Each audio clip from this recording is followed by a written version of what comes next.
बहुत ज़्यादा खुश है, ऐसे करके बोलत है।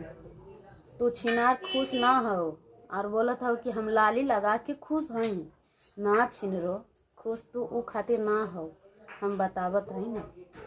तू ऐसे बोल बोल के छौरा लोग के मोहित करत हुआ, काहे कि तू एगो भतार के छोड़ देला हो ना, यही से तू मोहित करत हुआ कि तोरे बहकावा में सब लड़का आ जाए।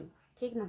छिनार एक बात जान लिया, तोहर जे असलियत जान जाए ना कि व्यूज कमावे खातिर तू खुश बारू बड़ा लाली लगाए के और सबके जनावे लू के हमर शादी है, आज हम बीमार है, तो आज हमके बहुत दुख देले बा, घर के लोगन हमके बहुत परेशान कोइले है।